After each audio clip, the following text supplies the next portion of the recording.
হাদিস সাক্ষী দিয়েছে ইহুদি আমার নবীকে ধরে বললেন, ধার নিয়েছেন 200 দিরহাম ধার নিয়েছেন, আমার ঋণটাকে আপনি পরিশোধ করে দেন, টাকাটা আপনি দিয়ে দেন। আল্লাহ নবী ইহুদিকে ডেকে বললেন, ও ইহুদি, আমার কাছে তো এখন টাকা নাই, ঘরেতে আমাকে যেতে দাও, বাড়িতে আমাকে যেতে দাও।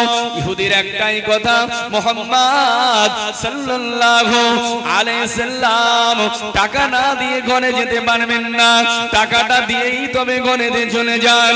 আল্লাহ নবী ওই ইহুদির উপরে চোখ গরম করলেন না, মেজাজ গরম করলেন না, কড়া ভাষায় কথা বললেন না।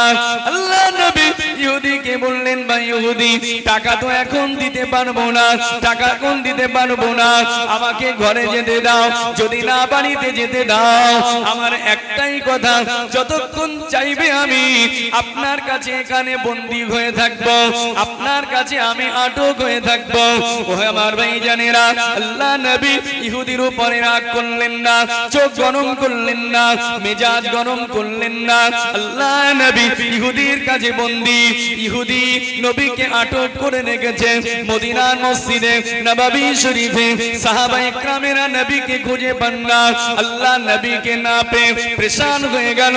সারা দিন পরে মাগরিবের নামাজের পরে সাহাবায়ে কেরামেরা খবর পেলেন আল্লাহ নবীকে ওই ইহুদি রাস্তার মাঝে বন্দী করে রেখেছে, আমার নবীকে আটক করে রেখেছে, আমার নবীকে কষ্ট দিচ্ছে, আমার নবীকে অত্যাচার করছে। ও ভাইজানেরা, সাহাবায়ে কেরামেরা খবরটা পেয়ে নবীর খোঁজে ছুটলেন, আল্লাহর হাবিবের খোঁজে বার হয়ে গেলেন হযরতে ওমর। আল্লাহ নবীর বড় রাগী সাহাবী, বড় মেজাজ গরম সাহাবী হযরতে ওমর রাদিয়াল্লাহু তাআলা আনহু, হুজুর আমার লঙ্গা তলোয়ার খানা নিয়ে ছুটলেন, লঙ্গা তলোয়ার খানা নিয়ে ছুটলেন আল্লাহর হাবিবের দরবারে হাজির হয়ে আল্লাহ নবীকে ডেকে বললেন, ইয়া রাসূলুল্লাহ, ইয়া হাবিবাল্লাহ, ইয়া রাসূলুল্লাহ, ইয়া হাবিবাল্লাহ, হুজুর আপনি একবার অনুমতি দিন, আপনি একবার হুকুম দিন, আমি ওমর আমার তলোয়ার ইহুদির ধড়কে মাথাতে না, ইহুদির ধড়ে মাথা রাখবে না। আমার ভাইজানেরা, আল্লাহ নবী হযরত ওমরকে ডাকলেন, ও বাবা ওমর, ও বাবা ওমর, না না না, এমন করে ইহুদির উপরে গরম হইও না, ইহুদির উপরে চড়াও হইও না বাবা। ও বাবা ওমর, বরং এটাই ভালো হয়, ঘরেতে চলে যাও, 200 দিরহাম এনে ইহুদির ঋণটাকে পরিশোধ করে দাও, ঝামেলা মিটে যাবে। ওমর যাও, 200 দিরহাম এনে মিটিয়ে দাও। ওমর, ইহুদি আমাকে ধার দিয়ে উপকার করেছে, সে আমার কাছে হকদার, সে আমার কাছে পাওনাদার, আমি তার কাছে ঋণী, সেই জন্য সে যেহেতু হকদার, সে যেহেতু পাওনাদার, তাই তার কথা বলার অধিকার আছে, সে আমার উপরে চড়াও হয়েছে। ওমর, তুমি চড়াও হয়ে না, যাও টাকাটা এনে মিটিয়ে দাও।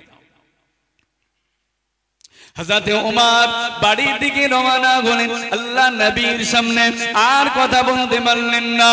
হযরত ওমর যখনই ঘরের দিকে রওনা দিয়েছে, আল্লাহ নবী আবারও ডাকলেন, ও বাবা ওমর, শুধু 200 দিরহাম নয়, ওমর তুমি ইহুদির উপরে রাগ করেছো, ইহুদির উপরে মেজাজ গরম করেছো, তার জন্য তুমি প্রায়শ্চিত্ত স্বরূপ আরো 20 দিরহাম বেশি করে নিয়ে এসো। আমার ভাইজানেরা, কে নবীর সামনে কথা বলে? হযরত ওমর ঘরেতে গেলেন, বাড়িতে গিয়ে 220 দিরহাম টাকা নিয়ে আল্লাহ নবী দরবারে হাজির হলেন। টাকাটা নিয়ে নবীর হাতে দিলেন। আল্লাহ নবী যখন ওই টাকাটা নিয়ে ইহুদিকে দিতে যায়, ইহুদি টাকা নিলেন না, ইহুদি টাকা নিলেন না, বরং ইহুদি আল্লাহর নবী হুজুরের নূরের কদমটাকে জড়িয়ে ধরলেন। ইয়া রাসূলুল্লাহ, ইয়া হাবিবাল্লাহ, ইয়া রাসূলুল্লাহ, ইয়া হাবিবাল্লাহ, হুজুর আপনি আমাকে maaf করুন, হুজুর আপনি আমাকে ক্ষমা করুন, হুজুর আমি বড় অপরাধ করেছি, হুজুর আপনাকে আমি কষ্ট দিয়েছি, হুজুর আপনার উপরে আমি অত্যাচার করেছি। ইয়া রাসূলুল্লাহ গে, ইয়া হাবিব হাবিবাল্লাহ, হুজুর আপনি আমাকে maaf করে দেন, হুজুর আমি খামাখায় আপনাকে কষ্ট দেই নাই, হুজুর বরং আমি আপনাকে পরীক্ষা করতে চেয়েছিলাম, আপনাকে আমি যাচাই করতে চেয়েছিলাম।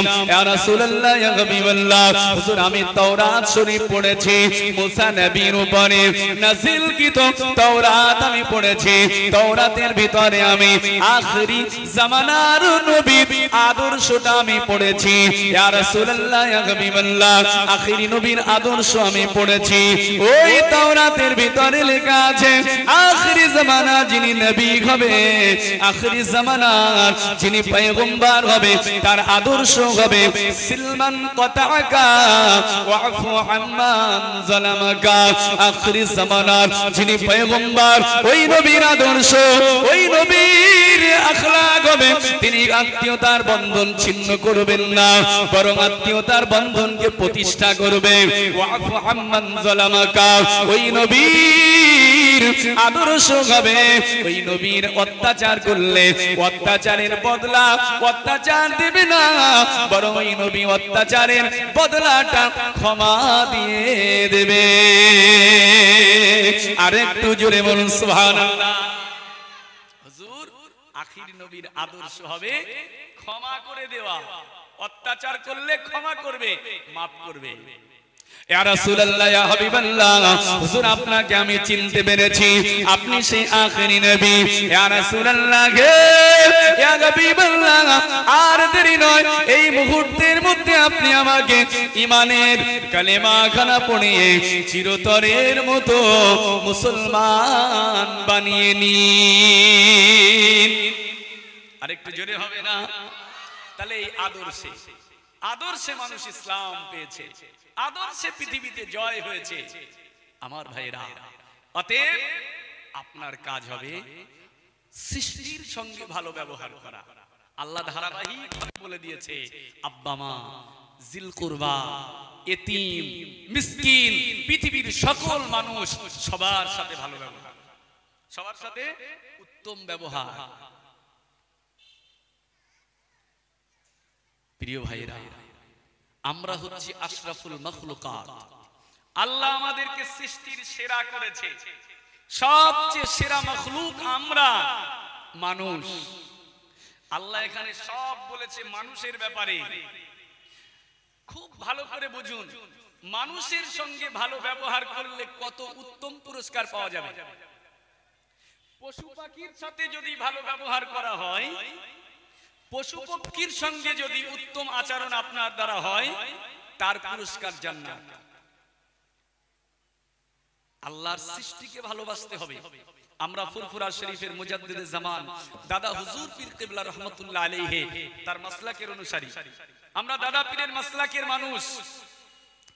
আমার দাদা পীর সাহেব কিবলা রহমাতুল্লাহ আলাইহি তিনি ছিলেন জামানার মুজাদ্দিদ। এই জামানার মুজাদ্দিদ ছিলেন তিনি, আল্লাহ তাকে মুজাদ্দিদ করে পাঠিয়েছিলেন। হাদিস শরীফের মধ্যে এসেছে, সুনান আবি দাউদে আছে, মিশকাত শরীফ কিতাবুল ইলমের মধ্যে আছে। আল্লাহ রাসূল বলেছেন, ইন্নাল্লাহা আযযা ওয়া জাল্লা ইয়াবআসু লিহাযিহিল উম্মতি আলা রাসি কুল্লি মিয়াতি সানাতিন মায়ুজাদ্দিদু লাহা দীনাহা।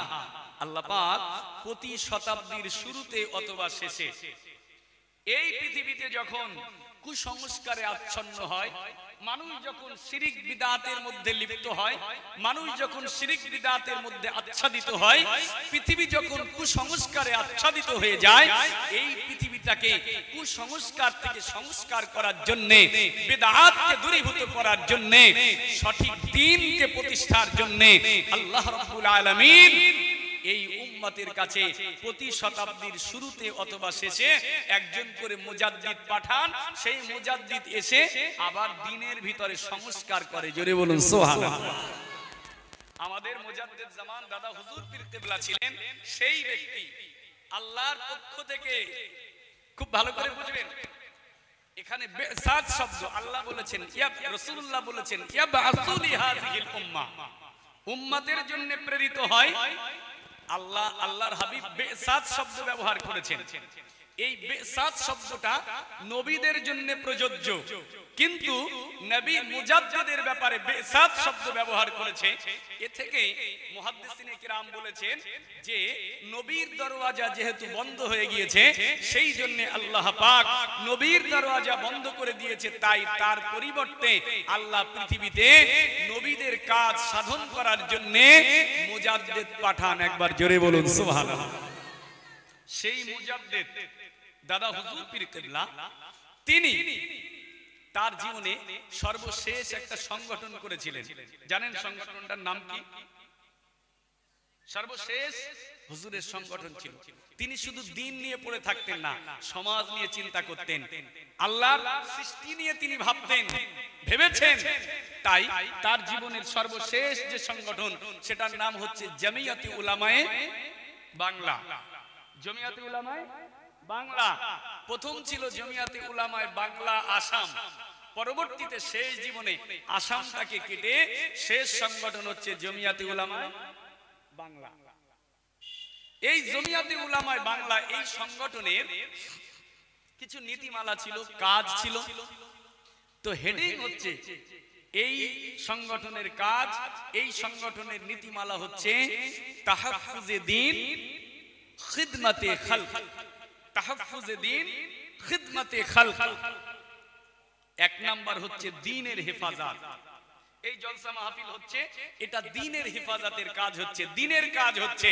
দ্বিতীয় এই সংগঠনের কাজ ছিল খিদমতে খালক, অর্থাৎ সৃষ্টির সেবা। সৃষ্টির সেবা করা এই সংগঠনের অন্যতম কাজ ছিল। অতএব খুব ভালো করে বুঝতে হবে, মুজাদ্দিদ জামান তিনি তার সংগঠনের নীতিমালা প্রণয়ন করেছেন তাহাফফুজে দ্বীন খিদমতে খালক, দ্বীনের হেফাজত, সাথে সাথে সৃষ্টির সেবা।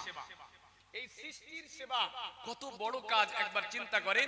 সৃষ্টির সেবা এমন কাজ, আমরা আশরাফুল মাখলুকাত, সবচেয়ে সেরা সৃষ্টি, এই মানুষকে যদি কেউ ভালোবাসে, এই মানুষের যদি উপকার করে, তাকে আল্লাহ কতটা ভালোবাসবে। এই মানুষকে যদি কেউ অনিষ্ট করে, আল্লাহ তাকে কতটা অপছন্দ করবে। খুব ভালো করে বুঝুন।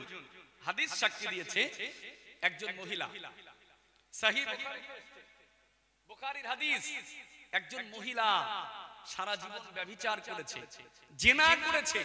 ব্যভিচারিণী নারী, যে ব্যভিচার এত গুরুতর অপরাধ, কোরআন সাক্ষী দিয়েছে, আল্লাহ বলেন লা তাকরাবুজ জিনা, জিনার নিকটে যাবে না, জিনার ধারে বাড়ে যাবে না।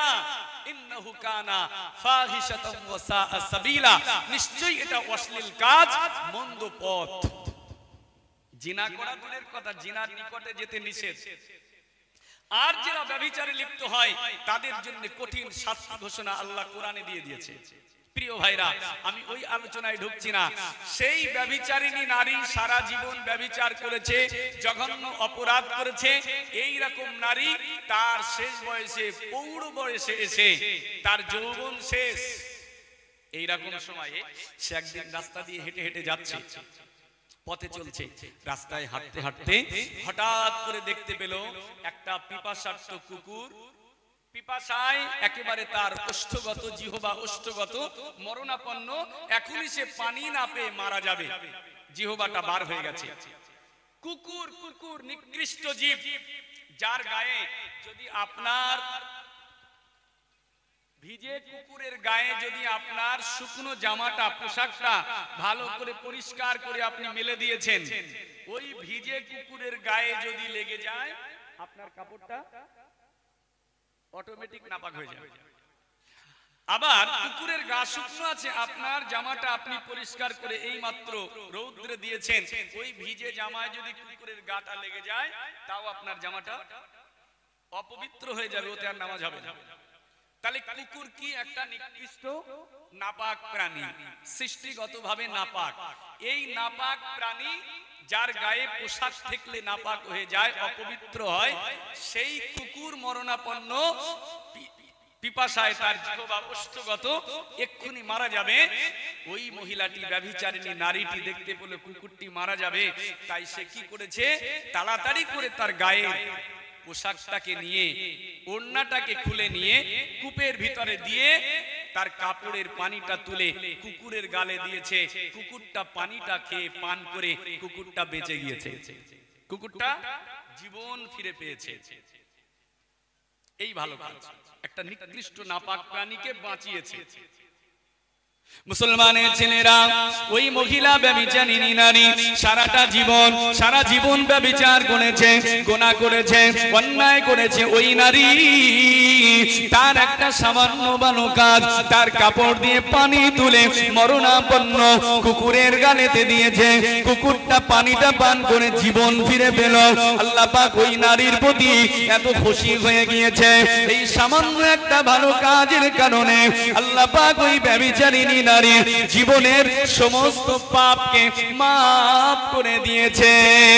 জোরে বলুন সুবহানাল্লাহ। তাহলে একটা নিকৃষ্ট জীবের প্রতি ইহসান করায় আল্লাহ তাকে ক্ষমা করেছে।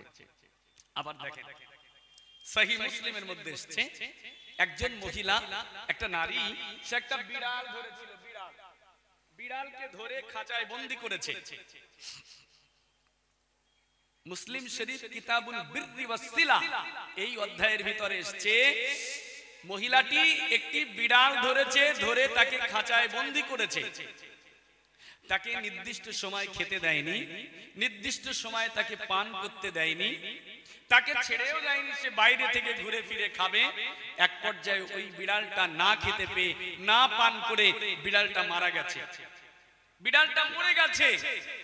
হাদিস সাক্ষী দিয়েছে, ওই নারী বিড়ালটাকে আটক করে তাকে মেরে দেওয়ার কারণে নারীটি মারা গিয়েছে।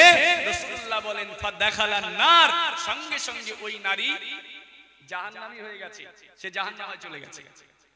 তাহলে সৃষ্টি জীব আল্লাহর, সাধারণ সৃষ্টি জীব ছোটখাটো, তাদের প্রতি কেউ ইহসান করে জান্নাতি হয়েছে, তাদের প্রতি কেউ দুর্ব্যবহার করে জাহান্নামী হয়েছে। আর যদি আমরা এই মানুষে শ্রেষ্ঠ জীব, আমরা একে অপরের প্রতি যদি খারাপ ব্যবহার করি, কষ্ট দেই, পরিণতি কি হবে? আবার যদি ভালো আমরা মানুষ হিসাবে মানুষের উপকার করি, আল্লাহ কতটা খুশি হবে। হাদিস সাক্ষী দিয়েছে।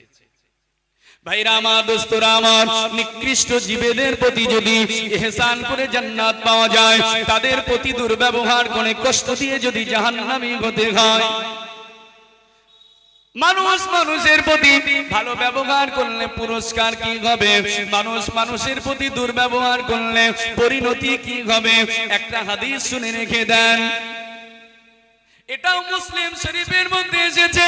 আল্লাহ নবী জানিয়ে দেন, ইন্না শাজারাতান কানাত তুযিল মুসলিমিনা ফাজাআ রাজুলুন ফাকাতাআহা ফাদাখালাল জান্নাহ। আল্লাহ নবী বলেন, রাস্তার মাঝাতে একটা গাছ ছিল, রাস্তার মাঝায় গাছ ছিল। গাছ সাধারণত যদি রাস্তার মাঝায় গাছ থাকে, ইট পাথর যদি বড় বড় কিছু পড়ে থাকে, পথচারীদের কষ্ট হয়, পথচারীদের পথ চলতে কষ্ট হয়।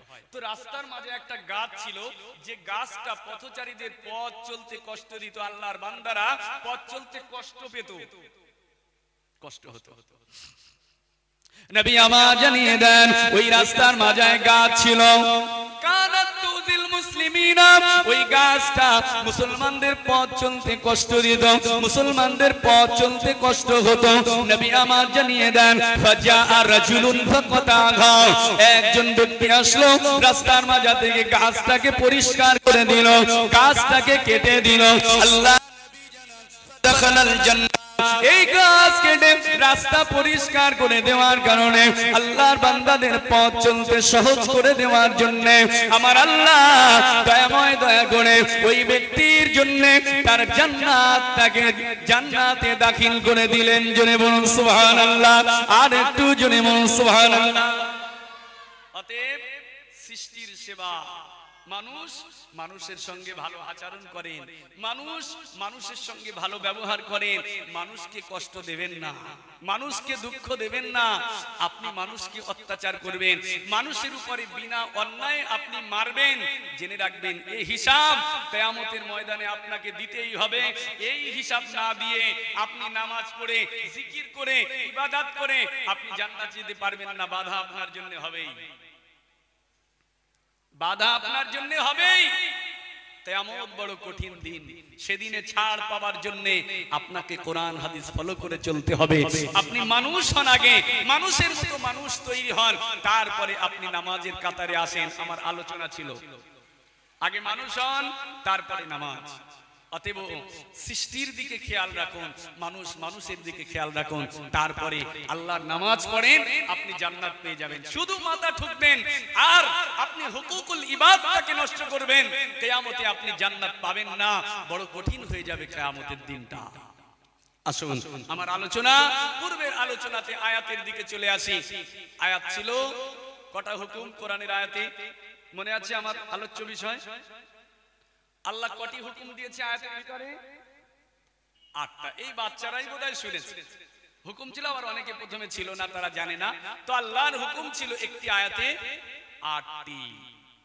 খুব সংক্ষেপে একটু একটু করে আলোচনা করে দেই। তো আল্লাহ পাক নামাজের আগে 6টা হুকুম দিয়েছে। প্রথম হুকুম 1 নাম্বার, আল্লাহ বললেন লা তা'বুদুনা ইল্লাল্লাহ, হে বান্দা তোমরা আল্লাহ ছাড়া আর কারো ইবাদত করবে না। তাহলে ইবাদত হবে একমাত্র আল্লাহ। এবারে আপনাকে খুব ভালো করে বোঝেন। আচ্ছা, আজকে আমিনপুর গ্রামে এত বড় মাহফিল হচ্ছে, আশা করা যায় এই গ্রামে অনেক আত্মীয় স্বজন এসেছে, অবশ্যই এসেছে, প্রত্যেকের বাড়িতে কেউ না কেউ এসেছে আত্মীয় স্বজন।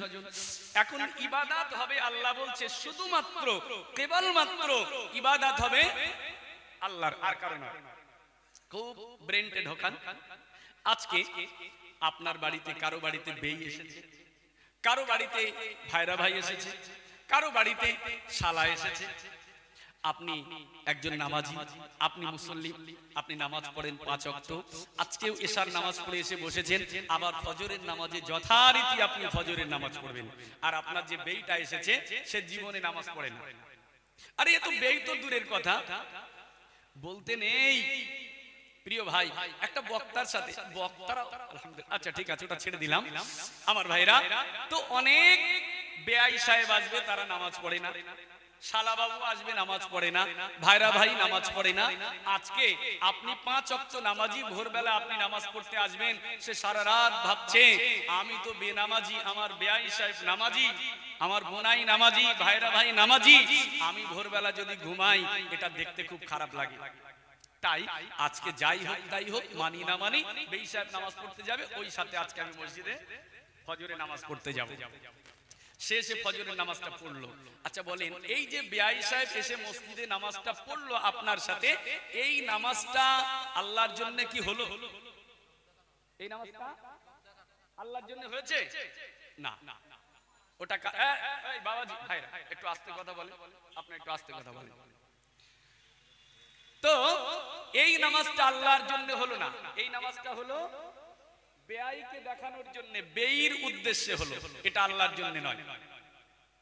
আবার অনেক মুসল্লি 5 ওয়াক্ত নামাজই পড়ে, নামাজ পড়ে 5 ওয়াক্ত, তার মনের উদ্দেশ্য কি? আমি 5 ওয়াক্ত নামাজ পড়ছি, মানুষ আমাকে নামাজি বলবে, মানুষ আমাকে নামাজি বলবে, মানুষ আমাকে রেসপেক্ট করবে, মানুষ আমাকে সম্মান করবে, মানুষ আমাকে মর্যাদার জায়গায় বসাবে, এই নিয়েতে নামাজ পড়তে গিয়েছে। আমার রাস্তায় তসবিহ নিয়ে দেখাতে দেখাতে টুকটাক টুকটাক করতে করতে রাস্তায় আগিয়ে যাচ্ছে, তার উদ্দেশ্য আমি তসবিহ পড়ছি, এই গ্রামের ছেলেগুলো ওই যারা রাস্তায় বসে আছে ওরা বলবে দেখ কত বড় আবেদ, সারা রাস্তা তসবিহ পড়ে।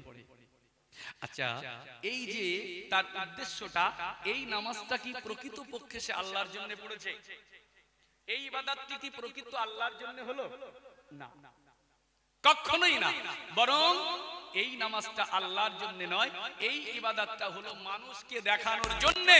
এই নামাজ পড়ে কিন্তু জান্নাতে যাওয়া যাবে না, বরং এটাই, এই ইবাদতটা করে, ইবাদতের ভিতরে যে নামাজ পড়ে জান্নাতে যাওয়া যায়, যে নামাজ পড়লে আল্লাহ গুনাহ অটোমেটিক মাফ করে দেয়, সেই নামাজ পড়েই সবচেয়ে বড় গুনাহটা হবে, সবচেয়ে বড় পাপ হবে, এটা শিরক হয়ে যাবে। শিরক ফিল ইবাদা, তার ইবাদতের ভিতরে শিরক ঢুকে যাবে, এটা শিরক ফিল ইবাদা।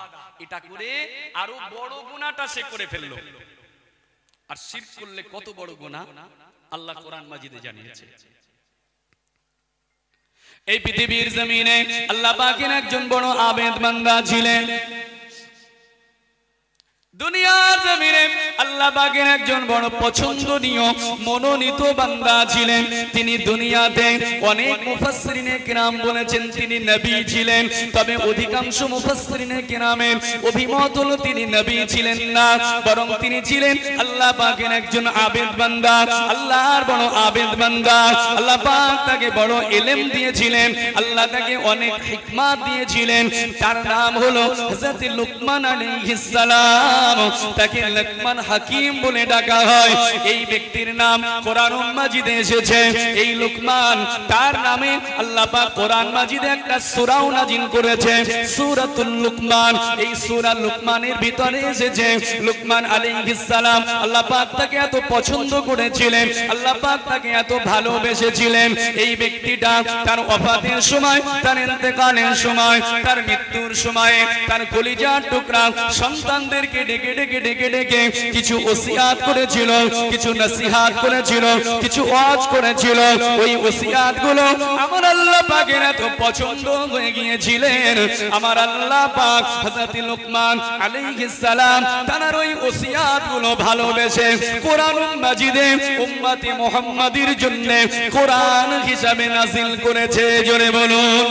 সেই লুকমান আলাইহিস সালাম তার ইন্তেকালের সময় তার সন্তানদেরকে ডেকে ডেকে কিছু ওসিয়াত করেছিলেন। কোরআন মাজিদে আয়াত নিয়ে এসেছে, হযরত লুকমান আলাইহিস সালাম কলিজার টুকরা সন্তানদেরকে ডেকে ডেকে বলেছিলেন, হে আমার কলিজার টুকরা সন্তানেরা, ইয়া বুনাইয়া লা তুশরিক বিল্লাহি ইন্নাশ শিরকা লাযুলমুন আযীম। আল্লাহ পাক বলেন নবী হযরত লুকমান আলাইহিস সালাম সন্তানদেরকে ডেকে ডেকে বললেন, হে আমার কলিজার টুকরা সন্তানেরা, কখনোই যেন কোনো অবস্থাতে কোনো হালাতেই যেন আল্লাহর সঙ্গে শিরিক করবি না, আল্লাহর সাথে শিরিক করবি না। লা তুশরিক বিল্লাহি ইন্নাশ শিরকা লাযুলমুন আযীম। নিশ্চয়ই শিরিক সবচেয়ে বড় জুলুম, সবচেয়ে বড় গুনাহ। অতএব শিরিক হলো সবচেয়ে বড় গুনাহ। আপনি নামাজ যখন মানুষকে দেখানোর জন্য, লোক দেখানোর জন্য করবেন, এই ইবাদতটার ভিতরে শিরিক ঢুকে যাবে, সবচেয়ে বড় গুনাহটা আপনার হয়ে যাবে। ও ভাইজানেরা, অতএব ইবাদত হবে একমাত্র আল্লাহর জন্য, আল্লাহ ছাড়া আর কারো ইবাদত চলবে না। ইবাদত শুধু আল্লাহর হবে। কি হলো, এই দিক ভালো না ওই দিকে? আমরা তো এই জায়গায় পিছিয়ে গেলাম। কোরআন, যেখানে কোরআন চলছে সেখানে আর অন্য কিছুই চলবে না, সব বাতিল।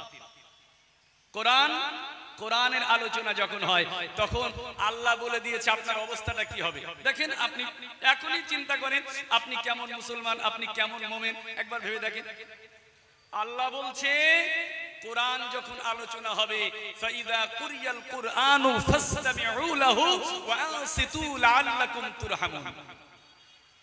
আল্লাহ বলছে যখন কোরআন শুনবে, তোমাদের সামনে কোরআন তেলাওয়াত হবে, তখন তোমাদের অবস্থাটা কেমন হবে? ফাসতামিউ, অত্যন্ত মনোযোগ সহকারে শুনতে হবে। ওয়া আনসিতু, চুপচাপ থাকতে হবে, উড়ুক পুড়ুক করলে হবে না, এদিক সেদিক চাইলে হবে না, নিরবিচ্ছিন্ন মনোযোগ দিয়ে কোরআন শুনতে হবে। এই কাজ যদি করতে পারি, আল্লাহ বললেন তোমাদের উপরে আমার রহমত নাজিল হবে। একবার জোরে বলুন সুবহানাল্লাহ। তাহলে কোরআনের রহমত নিতে গেলেও মনোযোগ সহকারে ধীর স্থির ভাবে শুনতে হবে। আল্লাহ আমাদের তৌফিক দিক। একটু মুহাব্বতে দরুদ শরীফ আল্লাহুম্মা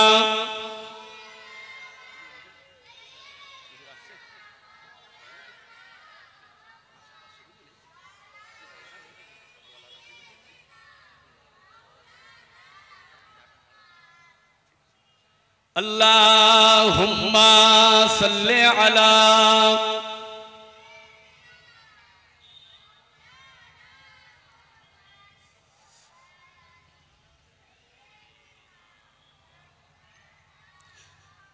যা পাখি তুই যা রে আলমদিনায় ওড়ে, যা পাখি তুই যা ওড়ে, দিলাম চিঠি লিখে নবীর সবুজ ঘরে যা পাখি তুই যা রে চিঠি নিয়ে যা রে চিঠির ভিতর দিলাম দুরুদ সালাম ভরে যা পাখি তুই যা রে আল মদিনায় উড়ে আল্লাহুম্মা সাল্লি আলা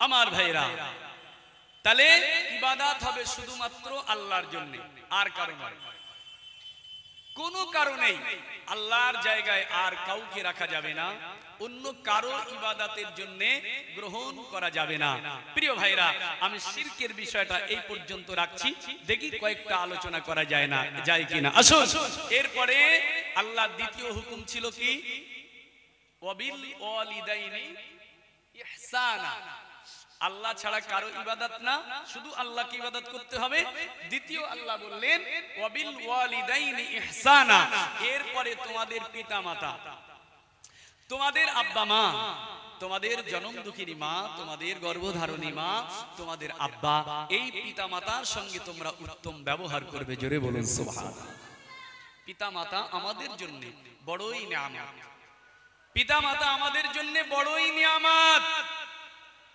আব্বা মাকে যদি আপনি কষ্ট দেন আব্বা মাকে যদি আপনি দুঃখ দেন তাহলে নামাজ পড়ে কোনো লাভ হবে না আল্লাহ বলছেন নামাজের আগে আব্বা মাকে খুশি করো আব্বা মাকে সন্তুষ্ট করো আব্বা মা যদি আপনার প্রতি অসন্তুষ্ট হয়ে যায় সব বেকার সব শেষ আমার ভাইরা কোরআন মাজিদে আল্লাহ পাক আব্বা মায়ের সম্মানে আব্বা মায়ের ইজ্জতে অনেক আয়াত নাযিল করেছে একটি আয়াত শুনে রাখেন আব্বা মার জন্য আপনি কেমন ব্যবহার করবেন আব্বা মায়ের সাথে আপনার ব্যবহারটা কেমন হবে কোরআন মাজিদ সূরাতুল বনি ইসরাঈলের ভিতরে আয়াত এসেছে আল্লাহ পাক বান্দাকে ডাকেন ওয়া ক্বাদা রাব্বুকা আল্লা তা'বুদু ইল্লা ইয়্যাহু ওয়া বিল والدين إحسانا إما يبلغن عندك الكبار أحدهما أو كلاهما فلا تقل لهما أف ولا تنهرهما وقل لهما قولا كريما আমার ভাইজানেরা আল্লাহ পাক জানিয়ে দেন হে আমার বান্দারা ও বান্দারা শুনো শুনো আমি আল্লাহ তোমাদেরকে হুকুম দেই আমি আল্লাহ তোমাদেরকে জানিয়ে দেই না না না লা তা'বুদুনা ইল্লাল্লাহ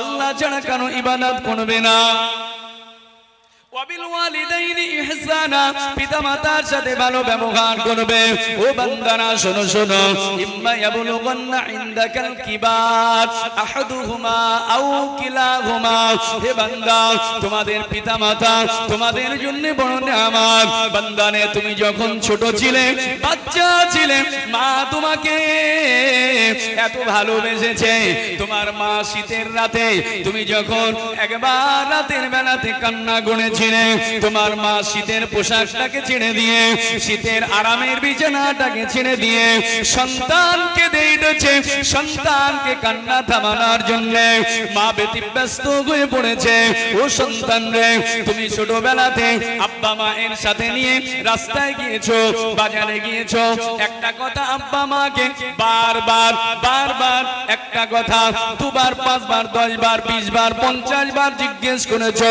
আব্বা মা অসন্তুষ্ট হননি হে বান্দারে তোমার আব্বা মা তোমার কথাতে বারবার উত্তর দিয়ে গিয়েছে হে ছেলেরা হে সন্তানেরা সেই আব্বা মা তোমাকে কষ্ট করে আজকে বড় করেছে তুমি যুবক হয়ে গিয়েছো তুমি যৌবনে পদার্পণ করেছো হে বান্দারা আমার ও আমার বান্দিরা শোনো শোনো তুমি আজকে বড় হয়ে গিয়েছো তুমি আজকে মাস্টার তুমি আজকে ডাক্তার তুমি আজকে ইঞ্জিনিয়ার তুমি আজকে বড় ব্যবসায়ী তোমার আব্বা মা বড় খুশি তোমার আব্বা মা তোমার প্রতি বড় সন্তুষ্ট হে ছেলেরা হে জওয়ানেরা আল্লাহ পাক জানিয়ে দেন ও বান্দারা ইম্মা ইয়াবলুগান্না ইনদাকাল কিবার আহাদুহুমা আও কিলাহুমা আজকে তোমার প্রাপ্ত বয়সে এই যৌবন কালে আজকে তোমার পিতামাতা দুজন অথবা একজন একজন অথবা দুজনকে তোমরা বৃদ্ধ অবস্থায় পেয়েছো, বৃদ্ধা অবস্থায় পেয়েছো। হে ছেলেরা, আমি আল্লাহ জানিয়ে দিলাম, আমি আল্লাহ জানিয়ে দিলাম, তোমাদের আব্বা মা ছোটবেলায় তোমাদেরকে যেমন ভাবে মায়া করে, দরদ করে, আদর করে, লালন পালন করেছে, ছোটবেলায় একটা কথা 10 বার তারা জবাব দিয়েছে। আজকে ওই পিতা মাতা বৃদ্ধ হয়ে গিয়েছে, তাদের ব্রেনটা ঠিকঠাক করে কাজ করে না, তারা কচি বাচ্চার মতো একটা কথা 2 বার বলবে, 5 বার বলবে, 10 বার বলবে। হে জওয়ানেরা, হে ছেলেরা, আল্লাহ পাক জানিয়ে দেন বান্দা, ওই সময় যেন তোমার আব্বা মাকে বৃদ্ধ অবস্থায় পেয়ে, বৃদ্ধা অবস্থায় পেয়ে বারবার একটা কথা শুনে তাদের ঝালাপালাতে যেন অধৈর্য হবে না, অধৈর্য হবে না। আমি আল্লাহ জানিয়ে দিলাম, তাদের কথাতে, তাদের ব্যবহারে দুঃখ পেয়ে যেন চোখ গরম করবে না, মেজাজ গরম করবে না, একবার যেন তাদের ব্যবহারে তোমাদের মুখ দিয়ে উফ শব্দটা ব্যবহার করবে না। অথবা ওই সময় মুফাসসিরিনে কেরাম বলেন, ওই সময় আব্বা মা তোমাদেরকে ঝালাপালা করবে, কাঁদাতে পেশাব পায়খানা করবে, তোমরা যেমন ছোটবেলায় করেছিলে। আজকে তাদের এই নাপাকির কারণে পেশাব পায়খানা বারবার একটা কথা বলায় অসন্তুষ্ট হয়ে যেন তাদের সাথে এমন আচরণ করবে না। ওই আব্বা মা দুঃখিত হয়ে তাদের মুখে একবার উফ শব্দটা বলে দেয়। না না না, জওয়ানেরা, যুবকেরা, যদি আব্বা মা অখুশি হয়ে একবার উফ শব্দ ব্যবহার করে, আমলনামা বেকার হয়ে যাবে, বরবাদ হয়ে যাবে, সব শেষ হয়ে যাবে। নামাজ জান্নাতে নিয়ে যেতে পারবে না, নামাজ জান্নাতে নিয়ে যেতে পারবে না। তাদের ব্যাপারে তাদের উপরে হাতটা যেন উঁচু করবে না। আল্লাহ বলে, তোমরা তোমাদের হাতটাকে তাদের ব্যাপারে নিচু রাখবে, তাদের উপরে হাতও যেন প্রসারিত করবে না, না হলে সব বেকার, সব বরবাদ। আবার আল্লাহ পাক কোরআন মাজিদ সূরা লোকমানের মধ্যে জানিয়ে দেন, وَوَصَّيْنَا الْإِنسَانَ بِوَالِدَيْهِ حَمَلَتْهُ أُمُّهُ وَهْنًا عَلَى وَهْنٍ وَفِصَالُهُ فِي عَامَيْنِ أَنِ اشْكُرْ لِي وَلِوَالِدَيْكَ إِلَى الْمَصِيرِ। আল্লাহ পাক জানিয়ে দেন, হে বান্দারা, ও বান্দারা, আমি আল্লাহ তোমাদেরকে জানিয়ে দিলাম, তোমরা আমার ইবাদত করবে আর তোমাদের পিতামাতা তাদের ব্যাপারে ভালো ব্যবহার করবে, তাদের সঙ্গে ইহসানপূর্ণ আচরণ করবে। হে জওয়ানেরা, আল্লাহ পাক জানিয়ে দেন, ও আমার বান্দারা, তোমাদের মা কষ্টের পর কষ্ট সহ্য করে, একটার পর একটা কষ্ট সহ্য করে তোমাদেরকে গর্ভে ধারণ করেছে, 10 মাস পেটে রেখেছে, শুধু প্রসাব করে শেষ করেননি, ফিসালুহু ফি আমাইন, 2 বছর তোমাদেরকে বুকের রক্ত পানি করে দুধ পান করিয়েছে। হে জওয়ানেরা, হে যুবকেরা, আল্লাহ পাক জানিয়ে দেয়, তাই আমি আল্লাহ পাক বলছি, আনিশকুরুলি, তোমরা আমি আল্লাহ আমার শুকরিয়া করো, আমার শুকরগুজারি হও, আর ওই পিতামাতার ব্যাপারে তোমরা কৃতজ্ঞ হও, পিতামাতার ব্যাপারে কৃতজ্ঞ হও। ও ভাইরা আমার, না না না, পিতামাতাকে কষ্ট দেবেন না। পিতামাতা যদি ব্যতীত হয়ে যায়, পিতামাতা যদি দুঃখিত হয়, সব কিছু বেকার, সব কিছু বরবাদ হয়ে যাবে। আল্লাহর লানত করবে, আল্লাহর লানত করবে, লানত। আল্লাহ অভিশাপ দেবে। পিতামাতা যদি কষ্ট পায় আপনার প্রতি, আপনার উপরে আল্লাহর লানত, অভিশাপ আসবে। প্রশ্ন আসে না, আল্লাহ তো বড় দয়াময়, আল্লাহ তার বান্দার প্রতি বড় দয়াময়, রহমান রহিম। সেই আল্লাহ তার এই বান্দাদের প্রতি কি কখনো লানত করবে? আল্লাহ অভিশাপ দেবে? আল্লাহ অভিশাপ দেয় বান্দাকে? আগে আমি বলেছি অভিশাপ হবে, আবার বলছি হবে কিনা দোদুল্যমান অবস্থায়। কি বলি সত্যি তো আল্লাহ বড় দয়াময়। আল্লাহ কি কারো প্রতি আবার লানত করে? এই বিবেক বলছে যে না, আল্লাহ কারো প্রতি লানত করে না, অভিশাপ দেয় না। অথচ হাদিস বলছে আল্লাহ পাক অনেক মানুষের উপরে লানত করে।